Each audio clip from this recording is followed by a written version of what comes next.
Welcome. My name is Tricia Tulloch. I'm a nurse and a consultant with RBC Limited and want to welcome you to the NOC conference and to this NOC Learning Lab, which is Audit Essentials. RBC Limited is privileged to work with providers, many of you around the country. So we appreciate you participating in NOC and attending this learning lab. So as always, this material is copyrighted and of course could not be produced or shared with others. So we're going to quickly go over the nuts and bolts in this learning lab of you doing a self-assessment, and really for the purpose of just for you to look at what are your audit risks, and what can you do to mitigate audit risks. And of course, we're a very diverse community from members of providers from all over the country and systems. So this will be different for each of you, but what are your audit priorities? Because you want to protect your assets and certainly protect your agency. So we're going to go over what do you do in the self-assessment to identify your audit risks, then to track and trend them. Are they isolated, or actually do you have some trends that you need to move in and deep dive into, reprocess perhaps, and do some new procedures to mitigate those risks. And finally, of course, to finish up with a focus drill and education and training so that it's all hands on deck and everybody's up to date with those. Now, we're fortunate. We work with many providers and also legal counsel. So RBC Limited works to provide corporate compliance, integrity audits, and of course work with many attorneys to do audits under attorney-client privilege. And those are for different reasons, as you know, where some agencies may have new leadership or an event had occurred and they actually needed to do an audit or look at a team, maybe after a merger and acquisition or before a merger and acquisition, so that they wanted to identify their risks ahead of time. So we've certainly learned a lot from working with all of you and with legal counsel. So let's look at your agency audit processes. First and foremost, of course, your priorities is going to be based on your location. What are the CMS initiatives for your location in your state, such as pre-claim audits? We know your agency's history and capacity. So you've probably had ADRs. We all had the TPEs, of course, the Targeted Probe and Educate. Now those are still on hold, as you know, from CMS because of the pandemic.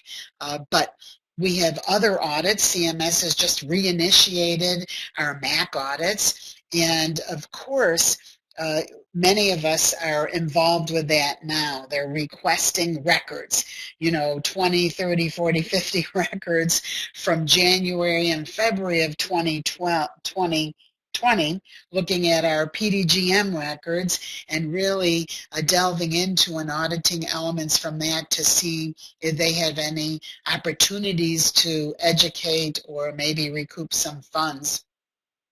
So your history and your capacity will certainly affect what your priorities are, and I understand that, particularly if you also have specialty programs. Now, your electronic support is very important in your audit processes. Many of you have an EMR or you interface with a benchmark vendor.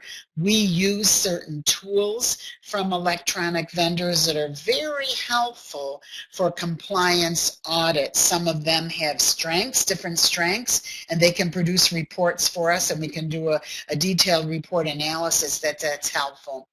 Now, some of you have internal departments, a quality team, or a corporate compliance committee, of course, your QAPI, or some of you have a medical review team, and others of you use both internal and external, of course, and we're involved with many of those external audits. So look at your processes and see, is it time for you to redefine or assess how your audit process is And are you able to quickly identify risks and also put processes in to mitigate risks? Now, you would want detailed reports that you could track and trend your risks, of course, because by implementing a plan, an audit correction plan for yourself, you'd want to track the success of that. So there are technical components to that. And certainly your technology and your EMR play a big role with that. So let's identify common risks, and we all know these from the industry.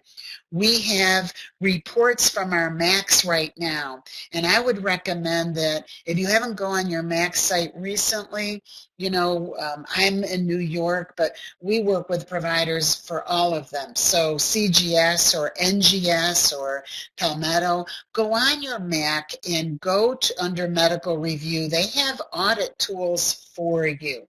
If you haven't looked at those recently, and also they have wonderful ADR tools. And I was going to attach them, but I thought it was too much paperwork for you. You should go into your Mac and print those up. And I know that many of you have your teams already doing that. The results that came out from the MACs, from the TPEs, as we know, after the second phase, was that the number one reason for denials at that time in 18 and 19 were the face-to-face encounters. They were almost technical denials because of signatures, dates, or missing elements. And all of you have worked really, really hard to improve your face-to-face encounters. Eligibility was a much bigger problem for some of us, but our EMRs have been wonderful. So the homebound criteria, medical necessity, eligibility requirements, skilled need, very helpful with our EMRs. The problem that I see when I do audits is depending on your electronic record, if there's blanks. Many of us have check boxes, and then we go in and have drop downs for the homebound, the three elements of homebound, which of course has been expanded. And then sometimes people leave those blanks, or they have free text boxes that they leave blank and they don't customize enough to meet the specificity of that patient and their diagnosis. So it's really dotting the I's and crossing the T's. It's beyond the check marks in your electronic record. So the biggest risk that I've seen over the past 3 years, but particularly the past year and a half, because the electronic records have really helped many of us with the homebound medical necessity, and we've worked so hard on our face-to-face encounters, is inconsistent documentation, I have to say, between disciplines. So how do you audit that facet? Have you pulled that in to your internal audit initiatives and looked at that closely? Very, very important in this PDGM era, isn't it? That we have consistency between nursing and therapy, and that it supports our plan of care. The other challenge for us is that lack of coordination and communication between disciplines. And of course, that's a huge area. I love the communication logs and coordination notes. It's filling them in on a timely basis and making sure that it's clear and consistent between disciplines. Of course, CMS tells us failure to follow the plan of care. I think our EMRs have done a great job. Many of us, of course, can't do a visit and can't document unless we have the order and they remind us that we need to send out and get an interim order when we're not following the plan of care. Of course, there's always overrides on that. But the inconsistent documentation, the lack of coordination and communication are probably our biggest issues following those eligibility and face-to-face encounters. So once you use that audit mechanism, internally or externally, how do you track and trend your risks? You know, we always have these individual issues, but you want to identify your strengths and then your opportunities to improve. And of course, you want to provide a standardized format to respond or mitigate these risks. And of course, work with your EMR. Sometimes many of us have customized or updated, and our EMRs have been wonderful for that. I love when you've developed templates So start of care narrative templates, SAC-ROC templates we call them, so that your expert clinical staff can provide those templates and that language for other clinical staff, and we can review them with some case scenarios. I'm a clinician myself.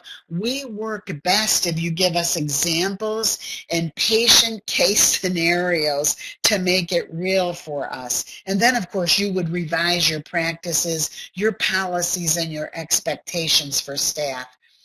So you want to have a specific audit plan that you've identified and prioritized your risks. And then, of course, what are the processes you're putting in place to mitigate those priority risks? So we're going to involve key team members or clinical members, provide templates and actual patient examples of what works and what doesn't work in terms of mitigating that risk, and then roll it out in a specific education plan.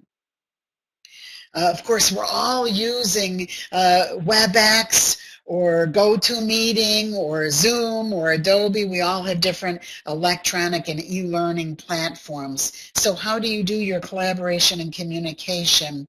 What examples can you provide? The sample at-risk notes, which you would make, of course, anonymous. What was missing from the communication note? Why couldn't we update? And what would make it a better note? Some standard templates so clinicians had examples, and that we could mitigate that inconsistent documentation between nursing and therapy, and then enhance our coordination and communication as well. The feedback on this is excellent, I have to tell you. Staff love to participate. They love to use guides, one-page guide sheets, for example, and they love to have individual feedback on a regular basis that they're making progress, to demonstrate their quality, and of course to mitigate any audit risks. So I want to thank you for participating in this NOC Learning Lab. If you have any questions regarding this program, feel free to contact me, Tricia. This is our contact information. I would love to hear from you. I hope that you enjoy the NOC conference.